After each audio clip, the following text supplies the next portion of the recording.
All right, welcome back to day 37 of our Chronological Bible in a Year reading. Today we have Exodus 22, 23, and 24. Without further ado, Exodus 22. When a man steals an ox or a sheep and shall slaughter it or sell it, he repays 5 cattle for an ox and 4 sheep for a sheep. If the thief is found breaking in and he is smitten so that he dies, there is no guilt for his bloodshed. If the sun has risen on him, there is guilt for his bloodshed. He shall certainly repay. If he has not the means, then he shall be sold for his theft. If the theft is indeed found alive in his hand, whether it is an ox or donkey or sheep, he repays double. When a man lets a field or vineyard be consumed and lets loose his livestock, and it feeds in another man's field, he repays from the best of his own field and the best of his own vineyard.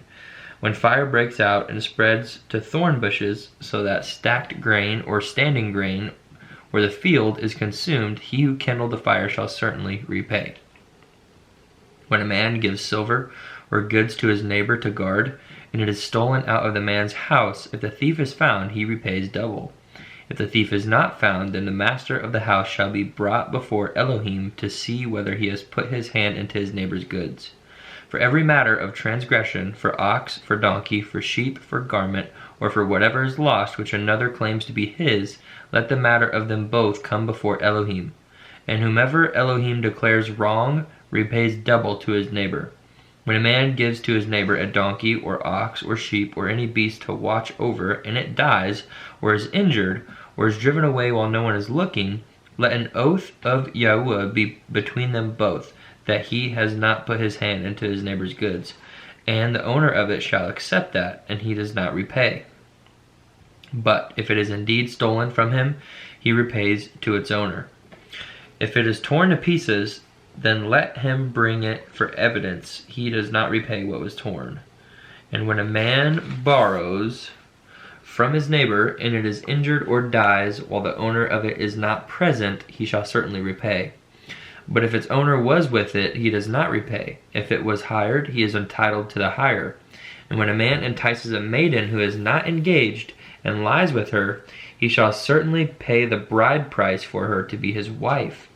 If her father absolutely refuses to give her to him, he pays according to the bride price of maidens. Do not allow a practicer of witchcraft to live. Anyone lying with a beast shall certainly be put to death. He who slaughters to a mighty one, except to Yahuwah only, is put under the ban. Do not tread down a sojourner or oppress him, for you were sojourners in the land of Mitzrayim. Do not afflict any widow or fatherless child. If you do afflict them at all, if they cry out to me at all, I shall certainly hear their cry, and my wrath shall burn, and I shall slay you with the sword. Your wives shall be widows, and your children fatherless. If you do lend silver to any of my people, the poor among you, you are not to be like one that lends on interest to him. Do not lay interest on him. If you take your neighbor's garment as a pledge at all, you are to return it to him before the sun goes down. For that is his only covering, it is his garment for his skin. What does he sleep in?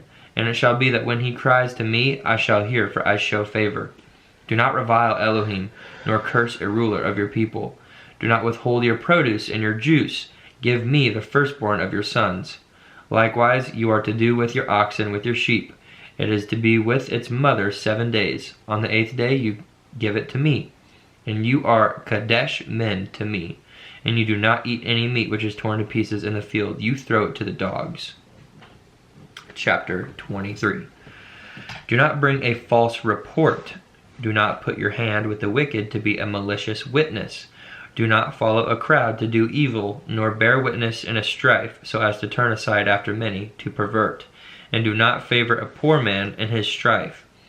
When you meet your enemy's ox or his donkey going astray, you shall certainly return it to him. When you see the donkey of him who hates you lying under its burden, you shall refrain from leaving it to him. You shall certainly help him. Do not turn aside the right ruling of your poor in his strife. Keep yourself far from a false matter, and do not kill the innocent and the righteous, for I do not declare the wicked right. And do not take a bribe, for a bribe blinds the seeing one and twists the words of the righteous. and do not oppress a sojourner, as you yourselves know the life of a sojourner, because you are sojourners in the land of Mitzrayim. And for 6 years you are to sow your land, and shall gather its increase. But the 7th year you are to let it rest, and shall leave it, and the poor of your people shall eat. And what they leave, the beasts of the field eat. Do the same with your vineyard and your olive yard.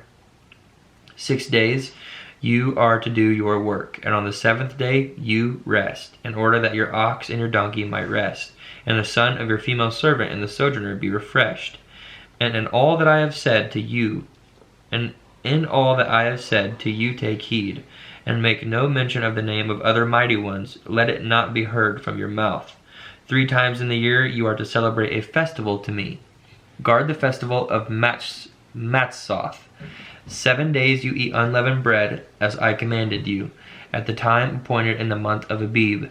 For in it you came out of Mitzrayim, and do not appear before me empty-handed. In the festival of the harvest, the first fruits of your labors which you have sown in the field, and the festival of the ingathering at the outgoing of the year, when you have gathered in the fruit of your labors from the field. 3 times in the year all your males are to appear before the Adon Yahuwah. Do not offer the blood of my slaughtering with leavened bread, and the fat of my festival shall not remain until morning.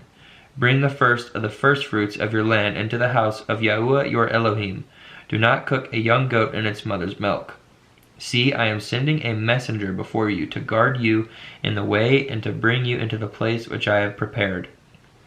Be on guard before him and obey his voice. Do not rebel against him, for he is not going to pardon your transgression, for my name is in him. But if you diligently obey his voice and shall do all that I speak, then I shall be an enemy to your enemies and a distresser to those who distress you. For my messenger shall go before you and shall bring you into the Amorites and the Hittites and the Perizzites and the Canaanites and the Hivites and the Jebusites, and I shall cut them off. Do not bow down to their mighty ones, nor serve them, nor do according to their works, but without fail overthrow them, and without fail break down their pillars. And you shall serve Yahuwah your Elohim. And he shall barak your bread and your water, and I shall remove sickness from your midst. None shall miscarry or be barren in your land. I shall fill the number of your days. I shall send my fear before you, and cause confusion among all the people to whom you come, and make all your enemies turn their backs to you. And I shall send hornets before you, which shall drive out the Hivite, the Canaanite, and the Hittite from before you. I shall not drive them out from before you in 1 year, lest the land become a waste, and the beasts of the field become too numerous for you. Little by little I shall drive them out before you, until you have increased, and you inherit the land. And I shall appoint your border from the sea of reeds to the sea of the Pelishtites, and from the wilderness to the river. For I shall give the inhabitants of the land into your hand, and you shall drive them out before you. Do not make a covenant with them, nor with their mighty ones. Let them not dwell in your land, lest they make you sin against me when you serve their mighty ones, when it becomes a snare to you. Chapter 24. And to Moshe he said, Come up to Yahuwah, you and Aaron, Nadab and Abihu, and 70 of the elders of Israel, and you shall bow yourselves from a distance. But Moshe shall draw near to Yahuwah by himself, and let him not draw near, nor let the people go up with him. And let them not draw near, nor let the people go up with him. And Moshe came and related to the people all the words of Yahuwah and all the right rulings. And all the people answered with one voice and said, All the words which Yahuwah has spoken we shall do.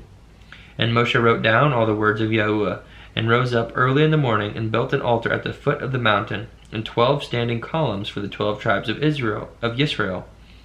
And he sent young men of the children of Israel, and they offered burnt offerings and slaughtered peace slaughterings of bulls to Yahuwah. And Moshe took half the blood and put it in the basins, and half the blood he sprinkled on the altar. And he took the book of the covenant and read in the hearing of the people, and they said, All that Yahuwah has spoken we shall do and obey.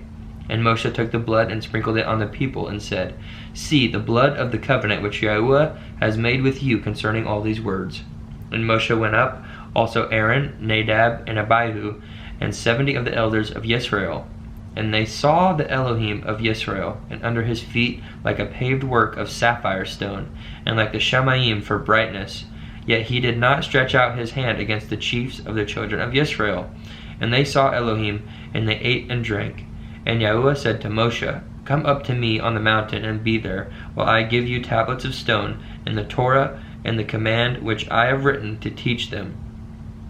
And Moshe arose with his assistant Yehoshua, and Moshe went up to the mountain of Elohim. And he said to the elders, Wait here for us until we come back to you. And see, Aaron and Hur are with you. Whoever has matters, let him go to them. And Moshe went up into the mountain, and a cloud covered the mountain. And the esteem of Yahuwah dwelt on Mount Sinai, and the cloud covered it for 6 days. And on the 7th day he called to Moshe out of the midst of the cloud. And the appearance of the esteem of Yahuwah was like a consuming fire on the top of the mountain, before the eyes of the children of Israel. And Moshe went into the midst of the cloud, and went up into the mountain. And it came to be that Moshe was on the mountain 40 days and 40 nights. Wow. That concludes our reading for today. Thank you for joining me. Hope to see you next episode. Peace and blessings and love.